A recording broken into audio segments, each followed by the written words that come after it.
Yaksha country. It is said that there was a man named Zhu in Zhaozhou who was sailing across the sea to do business in a distant place. He encountered a strong wind on the sea, and a boat was blown to an unknown place. After the wind stopped, Zhu opened his eyes and saw a place with stretching mountains and green trees. Zhu hoped that someone would live there, so he tied up the boat, carried grain and dried meat on his back, got off the boat and landed on the coast.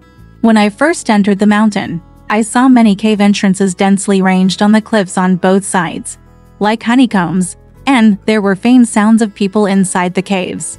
Zhu came outside a cave, stopped and took a look inside. There were 2 yakshas inside, with 2 rows of white sword-like sharp teeth. Their eyes were as wide as lanterns, and they were tearing raw venison with their claws. Zhu was so frightened that he turned around to escape.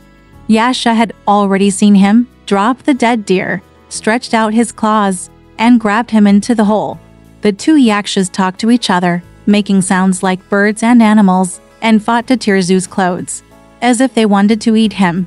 Zhu was extremely frightened and hurriedly took out the dry food and cooked beef jerky he carried on his back and gave them to Yaksha. Yaksha finished eating and thought it tasted delicious, so he went to look through Zhu's bag again. Zhu shook his hand and said no more. Yaksha was furious and arrested him again. Zhu begged, "Let me go. I have a pot on the boat, and I can cook it for you." Yaksha didn't understand what he said and was still angry. Zhu said it again with gestures, and Yaksha seemed to understand a little bit, so he followed him to the boat and took the pot to the hole. Zhu brought some firewood, lit a fire, and cooked the remaining raw venison that Yaksha had eaten and presented it to them. The 2 yakshas ate it very happily. At night, Yaksha blocked the entrance of the cave with stones, as if to prevent Zhu from escaping. Zhu curled up and lay down far away from Yaksha. He was afraid all night long that he would eventually die. After dawn, the 2 yakshas went out and blocked the entrance of the cave before leaving. After a while, a dead deer was fetched and given to Zhu. Zhu then skinned the deer, went deep into the cave to fetch water, and boiled it for several pots. After a while, several yakshas came and gathered together to eat the cooked venison in the pot. After finishing eating, they all pointed at the pot, as if it was too small. After 3 or 4 days, a large pot appeared on the back of a fork, like the kind commonly used by people. So the yakshas brought dead wolves, dead deer and other animals and boiled them in the pot. After it was cooked, he asked Zhu to eat it too. After a few days of this, the yakshas gradually became familiar with Zhu. They no longer blocked the entrance to the cave when they went out, and treated him like a family member. Zhu gradually became able to figure out what the yakshas meant based on the sounds they made, and often imitated their accents and spoke Yaksha dialects. The yakshas were even more happy and brought another female yaksha to be Zhu's wife. At first Zhu was very scared and did not dare to move in front of the dominatrix. Later, the dominatrix took the initiative to make love to him, and Zhu became husband and wife with her. The dominatrix was very happy, and from then on she often left cooked meat for Zhu to eat, just like a loving couple. One day, the yakshas got up early, each with a string of pearls hanging round their necks, and took turns walking out of the cave, as if to welcome some distinguished guest. He also asked Zhu to cook more meat. Zhu asked the mother yaksha, and the mother yaksha said, "Today is the Tiansho festival." Then he went out and said to other yakshas, "Zhu Lang has no protrusions." When all the yakshas heard about it, they each picked off 5 beads and gave one to the mother yaksha. The dominatrix picked 10 more pills from her own neck, making a total of 50 pills. She twisted a rope with wild hemp leather and hung it on Zhu's neck. Zhu looked at these pearls. Each one was worth 110 taels of silver. After a while, all the yakshas walked out. After Zhu finished cooking the meat, the dominatrix came to him and said, "Go and pick up the King of Heaven." Zhu followed the yakshas to a large cave. The cave is as big as an acre of land, with a huge boulder in the middle. The top is smooth, like a tabletop. There are some stone seats around the boulder. The top stone seat is covered with leopard skin, and the rest are covered with deer skin. There are about 20 or 30 yakshas sitting on it. After a while, I heard the strong wind blowing and flying sand and rocks. The yakshas rushed out to greet him. Zhu saw a huge monster approaching, which also looked like a yaksha. The monster ran straight into the cave, squatted high on the leopard skin seat and looked down.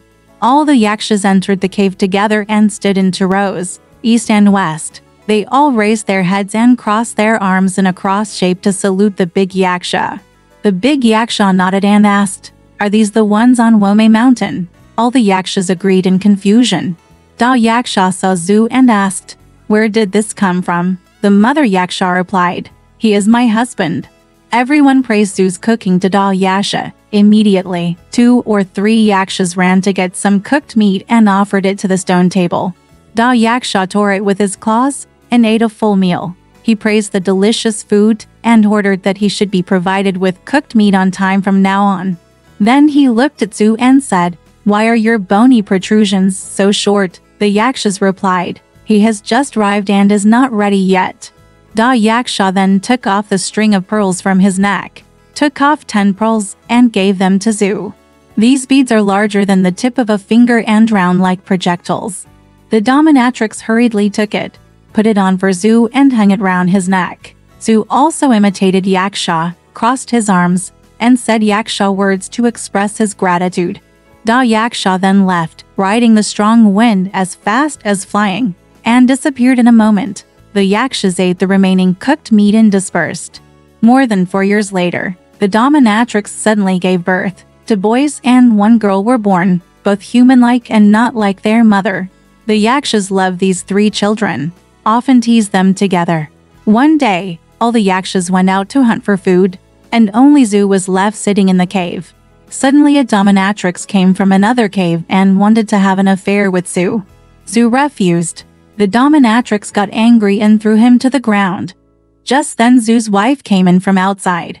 Seeing this, she rushed forward angrily, started fighting, and bit off her ear. After a while, the dominatrix husband also came, and Zhu's wife let her go. From then on, Zhu's wife stayed with her husband every day and never left him for a moment. 3 years later, the children were able to walk. Zhu taught them how to speak human language, and gradually he became able to speak and became quite popular. Although he is still a child, he climbs mountains as if walking on flat ground. He is very attached to Zhu and has a father-son affection. One day, the hag went out with her son and daughter and did not come back for a long time. It happened that the north wind was blowing hard, and Zhu thought of his hometown sadly. He led his other son to the coast. Seeing that the original boat was still there, he and his son discussed returning to his hometown. The son wanted to tell his mother, but Zhu stopped him. The father and son boarded the ship and sailed with the wind. It took only 1 day and 1 night to reach Jiaozhou. After arriving home, Zhu learned that his wife had remarried and laughed. He took out 2 pearls and sold them for tens of thousands of taels of silver, making his family very wealthy. The son was named Zhu Bao. When he was 14 or 5 years old, he could lift hundreds of kilograms of objects. He was strong and aggressive by nature. The commander of the garrison in Jiaozhou was surprised when he saw him, so he made him the general manager, just in time for the border rebellion. Zhu Bao was invincible in battle and made many contributions. He was promoted to deputy general at the age of 18. At this time, a businessman was crossing the sea by boat, but also encountered strong winds and was blown to Wome Mountain. As soon as I landed, I saw a young man walking towards me. The young man was shocked when he saw the businessman and found out that he was from the Central Plains. He asked about his hometown, and the businessman told him. The young man pulled him into a cave in a deep valley. The outside of the cave was covered with thorn bushes and told him not to go out. After the boy left for a while, he brought venison for the merchant to eat and said to himself, "My father is also from Jiaozhou." The businessman asked for his name and found out that his surname was Zhu. He knew him personally and said, "Your father is an old friend of mine. Now his son has become a deputy general." The young man didn't know what vice general meant. The businessman said, "This is an official name in China." The young man asked again, "What is an official?" The businessman replied, "An official goes out to ride on beautiful carriages and horses, and goes home to live in a big house. When someone calls lightly, hundreds of people respond with thunderous response. Others dare not look at it, so they can only stand sideways. This is the official. The young man heard this with joy. The businessman asked him again, "Since your father is in Jiaozhou, why do you stay here for so long?" The young man told the past events in detail. The businessman persuaded him to return to his hometown. The young man said, "I often think so. But my mother is not Chinese, and her language and appearance are different from those there. Moreover, if she cannot leave, the same kind of consciousness will be destroyed." So he is hesitant and uncertain. Idea. After saying that, the young man laughed. When he was leaving the cave, he said to the merchant, "When the north wind blows, I will take you back. Please bring a message to my father and brother." The businessman had been hiding in the cave for nearly half a year. From time to time, he peeked out from the thorn bushes at the entrance of the cave and saw that there were always yakshas coming and going in the mountains. He was so frightened that he did not dare to move. One day, the north wind suddenly picked up, and there was a swishing sound of leaves in the mountains. The young man suddenly came and led him to flee hastily. While fleeing, he told him, "Don't forget what I asked you." The businessman agreed. So, with the help of the young man, the businessman finally escaped. As soon as he arrived in Jiaozhou, the businessman immediately went to the deputy general's house and told Zhu Bao in detail what he had seen. Zhu Bao felt sad and happy after hearing this, and went to look for his mother, brother and sister. My father was worried about the turbulent sea and the dangerous journey to Yaksha Kingdom, so he tried his best to dissuade him from going. Zhu Bao beat his chest and cried bitterly. He had to go. His father couldn't stop him, so he had to let him do it. Zhu Bao told the commander-in-chief of Jiaozhou, picked a brave soldiers, and took a boat to the sea. There was a headwind, and the boat was sailing very hard. After being bumpy on the sea for half a month, I looked around and saw that the sea was vast and boundless, and I could no longer distinguish between east, west, north and south. Suddenly, a gust of wind blew. The waves were so strong that the boat was overturned. Zhu Bao fell into the water and drifted with the waves for a long time before being dragged ashore by a monster. The monster took him to a place where there was a house.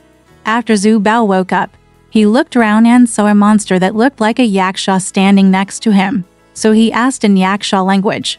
Yaksha asked him in surprise, and Zhu Bao told him where he was going. Yaksha said happily, "Womei Mountain is my hometown. I offended you so much just now. You have already left the road to Womei Mountain Valley for 8,000 miles. This road is to the Julong Kingdom, not to Womei Mountain." So he found a boat to take Zhu Bao to Womei Mountain. Yaksha pushed the boat through the water as fast as an arrow, covering more than 1,000 miles in an instant. After a night, we came to the north bank of Womei Mountain. Zhu Bao saw a young man on the shore, looking at the boundless sea water. Zhu Bao knew that there were no humans in the mountains and suspected that the young man was his younger brother. When I got closer, I saw that it was indeed good. The two brothers held hands and cried bitterly. Zhu Bao asked about his mother and sister, and the young man replied that they were both safe and healthy. Zhu Bao wanted to go looking for them with his younger brother, but his younger brother stopped him and hurried away alone. Zhu Bao turned around to thank Yaksha for sending him here, but saw that Yaksha had left at some point. After a while, his mother and sister came and started crying when they saw Zhu Bao. Zhu Bao told his mother that he wanted to take them back. His mother said, "I'm afraid I will be bullied by others after I go there." Zhu Bao said, "My son is very prosperous and wealthy in China, and others don't dare to bully my mother." Therefore, the mother and son decided to return. However, due to the headwind, it was difficult to sail. While he was wondering and hesitating, he suddenly saw the sails on the ship fluttering southward, and a howling north wind blew up.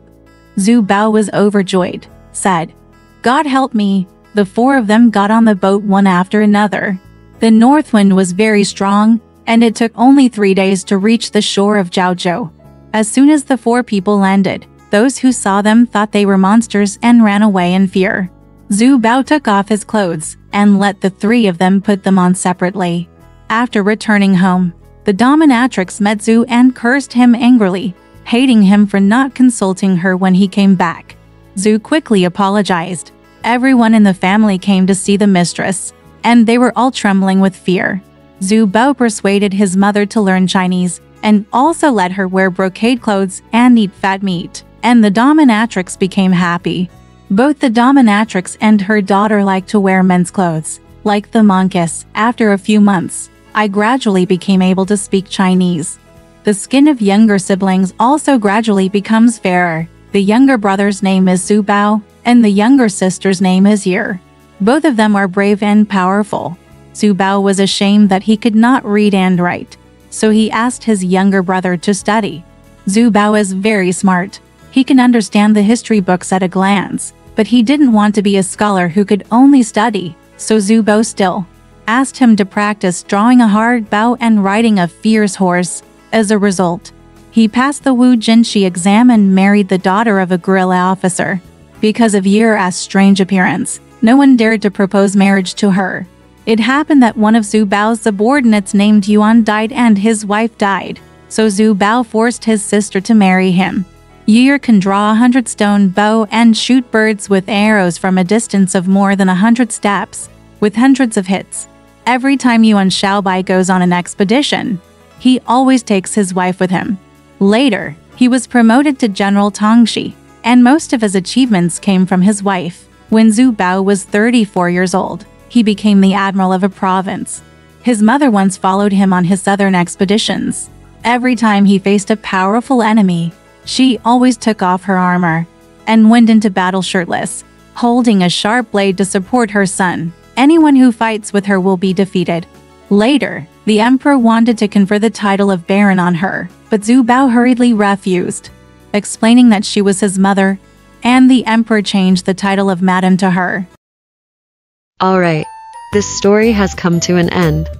If you liked it, please give it a thumbs up. Thank you.